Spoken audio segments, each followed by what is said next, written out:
Bismillahirrahmanirrahim. Assalamualaikum warahmatullahi wabarakatuh. Perkenalkan, nama saya Wade Hermina dengan NIM J1120096 dari kelas B angkatan 2020, jurusan Ilmu Kesehatan Masyarakat, Fakultas Kesehatan Masyarakat, Universitas Al-Waleon. Pada video kali ini saya akan menjelaskan materi mengenai konsep dasar pendidikan kesehatan untuk menyelesaikan tugas mata kuliah dasar promosi kesehatan. Banyak dari kita yang sudah diajarkan pentingnya kesehatan sejak menginjak sekolah dasar hingga bangku sekolah menengah atas, sehingga ketika kita dewasa kita bisa mengetahui mana yang berguna bagi kesehatan dan yang bisa menurunkan kesehatan. Adapun poin-poin penting pada bab ini adalah: pertama, definisi pendidikan kesehatan; yang kedua, pentingnya pendidikan kesehatan; yang ketiga, tujuan pendidikan kesehatan; yang keempat, peran pendidikan kesehatan dalam kesehatan masyarakat; yang kelima, ruang lingkup pendidikan kesehatan; yang keenam, perencanaan program pendidikan kesehatan; yang ketujuh, langkah-langkah perencanaan pendidikan kesehatan; dan yang kedelapan, hubungan pendidikan kesehatan dan promosi kesehatan. Namun di sini saya hanya menjelaskan 4 poin, yaitu definisi pendidikan kesehatan, pentingnya pendidikan kesehatan, yang ketiga tujuan pendidikan kesehatan, dan peran pendidikan kesehatan dalam kesehatan masyarakat. Yang pertama, mengenai definisi pendidikan kesehatan.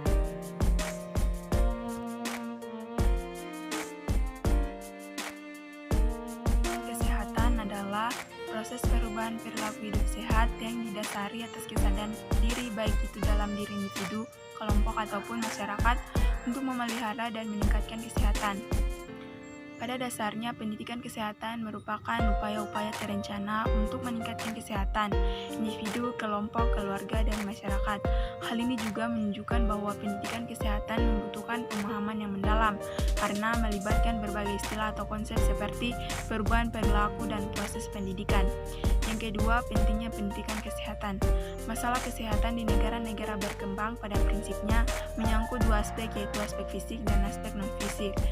Aspek fisik menyangkut aspek non-perilaku dan aspek non-fisik menyangkut perilaku kesehatan.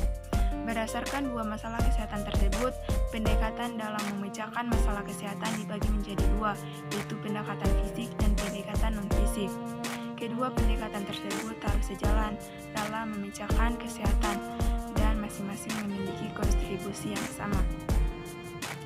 Ketiga, tujuan pendidikan kesehatan. Setiap pembelajaran dilakukan tentunya memiliki tujuan, begitupun dengan pendidikan kesehatan. Menurut Undang-Undang Nomor 23 Tahun 1992 bahwa tujuan dari pendidikan kesehatan yaitu meningkatkan kemampuan masyarakat untuk memelihara dan meningkatkan derajat kesehatan baik fisik, mental, dan sosialnya sehingga produktif secara ekonomi dan sosial. Pendidikan kesehatan di semua program kesehatan, baik pemberantasan penyakit menular, sanitasi lingkungan, gizi masyarakat, pelayanan kesehatan, maupun program kesehatan lainnya. Tujuan pendidikan kesehatan dapat dikategorikan dalam beberapa bagian sebagai berikut. Yang pertama, tujuan kaitannya dengan batasan sehat. Berdasarkan batasan WHO tahun 1954, tujuan pendidikan kesehatan adalah untuk mengubah perilaku orang atau masyarakat dari perilaku tidak sehat menjadi perilaku sehat. Yang kedua, merubah perilaku kaitannya dengan budaya. Sikap dan perilaku adalah bagian dari budaya, kebiasaan, adat istiadat, tata nilai atau norma adalah kebudayaan. Yang ketiga, sasaran. Sasaran pendidikan kesehatan di Indonesia berdasarkan kepada program pembangunan di Indonesia adalah masyarakat umum dengan berorientasi pada masyarakat pedesaan, juga masyarakat dalam kelompok tertentu seperti wanita, pemuda, remaja. Termasuk dalam kelompok khusus ini adalah kelompok lembaga pendidikan mulai dari TK sampai dengan perguruan tinggi, sekolah agama swasta maupun negeri. Tahap-tahap kegiatan karena merubah perilaku seseorang itu tidak mudah, maka kegiatan pendidikan harus melalui tahap-tahap yang hati-hati. Secara ilmiah terbagi 4 tahap, yaitu pertama tahap sensitasi, 2 tahap publisitas, 3 tahap edukasi, dan keempat tahap motivasi. Tahap sensitasi. Untuk tahap ini dilakukan pemberian informasi untuk menumbuhkan kesadaran pada masyarakat terhadap hal-hal yang penting berkaitan dengan kesehatan. Misalnya, kesadaran terhadap adanya pelayanan kesehatan, fasilitas kesehatan, dan kegiatan imunisasi. Kegiatan pada tahap ini tidak dimaksudkan untuk meningkatkan pengetahuan dan tidak mengarah pada perubahan sikap, serta tidak atau belum bermaksud mengubah perilaku tertentu. Kegiatan tersebut hanya sebatas pemberian informasi tertentu. Bentuk kegiatan berupa radio spot, poster, dan selembaran. Yang kedua, tahap publisitas. Tahap ini merupakan tahap kelanjutan dari tahap sintetisasi yang bertujuan menjelaskan lebih lanjut jenis pelayanan kesehatan dan fasilitas pelayanan kesehatan, misalnya di puskesmas, di posyandu, polindes, dan pustu. Yang ketiga, tahap edukasi. Tahap ini bertujuan untuk meningkatkan pengetahuan, mengubah sikap, dan mengarahkan perilaku yang diinginkan oleh kegiatan tersebut. Cara yang digunakan adalah dengan belajar mengajar. Mengajar tentang pendidikan kesehatan. Yang keempat, tahap motivasi. Tahap ini merupakan kelanjutan dari tahap edukasi yang berarti bahwa setelah mengikuti pendidikan kesehatan, individu atau masyarakat mampu merubah perilaku sehari-harinya sesuai dengan perilaku yang dianjurkan. Kegiatan-kegiatan dilakukan secara berurutan dan bertahap. Oleh karena itu, pendidik kesehatan harus menguasai ilmu komunikasi untuk tahap sintetisasi dan publisitas, serta menguasai ilmu belajar mengajar untuk melaksanakan pendidikan kesehatan pada tahap edukasi dan motivasi. 4. Peran pendidikan kesehatan dalam kesehatan masyarakat. Peran pendidikan kesehatan dapat dikategorikan beberapa poin. Pertama, peran pendidikan dalam faktor lingkungan. Agar sarana lingkungan fisik dan non-fisik dimanfaatkan dan diperhatikan secara optimal, maka perlu dilakukan pendidikan kesehatan bagi masyarakat. Dan yang kedua, peran pendidikan kesehatan dengan perilaku. Pendidikan kesehatan pada akhirnya bukan hanya mencapai nilai kesehatan pada masyarakat saja, namun yang lebih penting ialah mencapai perilaku kesehatan. Kesehatan bukan hanya diketahui atau disadari dan disikapi, melainkan harus dikerjakan atau dilaksanakan atau dipraktikkan dalam kehidupan sehari-hari. Hal ini berarti bahwa tujuan akhir dari pendidikan kesehatan adalah agar masyarakat dapat melaksanakan atau melakukan hidup sehat bagi diri sendiri dan bagi masyarakat dapat dari perilaku hidup sehat. Yang poin ketiga yaitu peran pendidikan kesehatan dalam pelayanan kesehatan. Dalam rangka perbaikan kesehatan masyarakat, pemerintah Indonesia dalam hal ini Departemen Kesehatan telah menyediakan fasilitas kesehatan masyarakat berupa puskesmas. Sekitar 7.000 puskesmas tersebar di seluruh Indonesia. Namun penempatan puskesmas oleh masyarakat dilakukan belum secara optimal, sehingga diperlukan pendidikan kesehatan untuk masyarakat dapat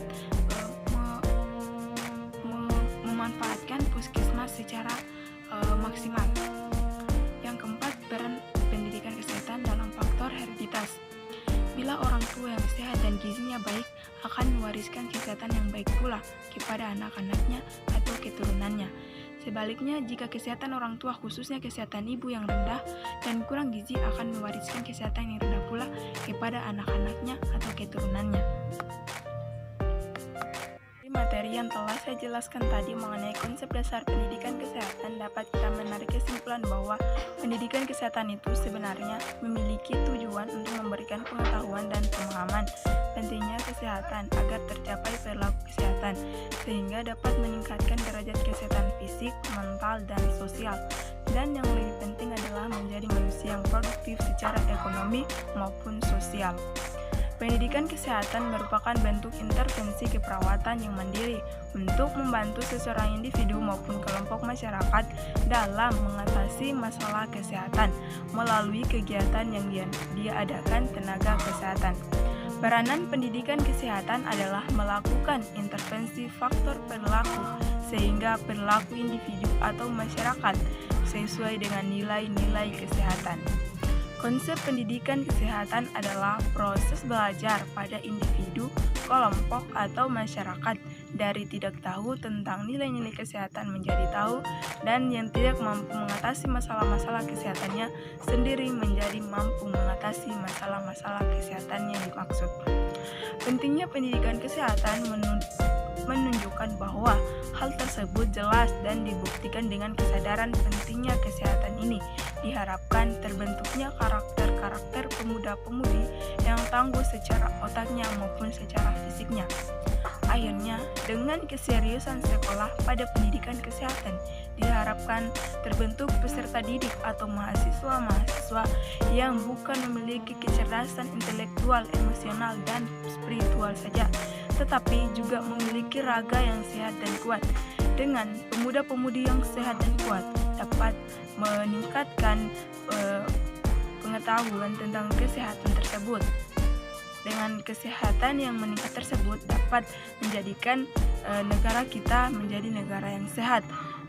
Mungkin itu saja yang dapat saya jelaskan mengenai materi konsep dasar pendidikan kesehatan. Kurang dan lebihnya mohon dimaafkan. Saya dengan ucapan wabillahi